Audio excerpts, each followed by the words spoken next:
অনুভৱটো খুবেই ভাল আমাৰ। আজি ধৰক জোনাই, চিলাপথাৰ, ধেমাজি, মাজুলী, ঢকুৱাখানা, আজি অবনৰী, লখিমপুৰ, বিহপুৰীয়া, শিৱসাগৰ চবতে আমাৰ উদযাপন কৰা হৈছে। আজিৰ দিনটোতে 1985 চনৰ আজিৰ 30 অক্টোবৰ দিনটোতে অসম চৰকাৰে, তেতিয়াৰ দিনৰ AGP অসম গণ পৰিষদ চৰকাৰ আছিল, তেতিয়াই মিচিং ভাষাটোক ভাষা হিচাপে স্বীকৃতি দিছিল। আৰু 1985 চনৰ 30 অক্টোবৰত মিচিং ভাষাক ভাষা হিচাপে স্বীকৃতি দি 86 চনত 2খন স্কুল তেখেতলোকে দিছিলে ভাষা পঢ়াবৰ কাৰণে।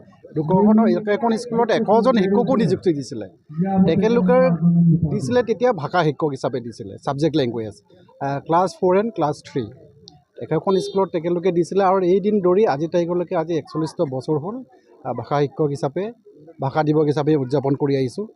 আৰু যোৱা 2025 চনৰ ফেব্ৰুৱাৰী মাহৰ 2 তাৰিখে আমি মিচিং ভাষাক মাধ্যম হিচাপে আমি পাঠদান 2খন স্কুলত পাঠদান কৰা আৰম্ভ কৰিছোঁ। গতিকে মিচিং মানুহৰ কাৰণে আৰু ভাল, ভাষাপ্ৰেমিক মানুহৰ কাৰণে আৰু ভাল যে অসম চৰকাৰে মিচিং ভাষাটোক মাধ্যম হিচাপে ঘোষণা কৰিছে। আৰু আমাৰ 2খন স্কুলত ইতিমধ্যে পাঠদান আৰম্ভ হৈছে। আমাৰ 2024-25 চেঞ্চাছ মতে 11খন ডিষ্ট্ৰিক্টত 1665খন আছে প্ৰাথমিক বিদ্যালয়। তাৰে 100% মিচিং ছাত্ৰ ছাত্ৰী থকা প্ৰাথমিক বিদ্যালয় আছে 742খন। আমি অসম চৰকাৰক আপোনালোকৰ চেনেলৰ জৰিয়তে আমি আহ্বান জনাওঁ, 742খনকে আমাক মাধ্যম হিচাপে ঘোষণা কৰিবৰ কাৰণে দাবী আছে আমাৰ। আৰু আমি আশা কৰিছোঁ এই 2026 চনৰ 1 এপ্ৰিলৰ পৰা অৰ্থাৎ শিক্ষাবৰ্ষৰ পৰা 742খন স্কুলত আমি মাধ্যম হিচাপে পাবলৈ আশা ৰাখিছোঁ। আৰু অসম চৰকাৰক আমি দাবী জনাই আছোঁ, আলোচনা বিলোচনা হৈ আছে। আৰু ইতিমধ্যে আমাৰ ক্লাছ 2ৰ কাৰণে যোৱা বছৰ আমাৰ ক শ্ৰেণী আৰু প্ৰথম শ্ৰেণীৰ ক্লাছ আৰম্ভ হৈছিলে।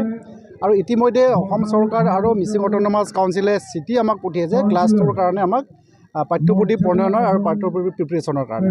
মিচিং আগম কাবাঙে আলোচনা বিলোচনা কৰি অহা সপ্তাহৰ পৰা 2য় শ্ৰেণীৰ পাঠ্যপুথি আমি প্ৰস্তুতৰ কাম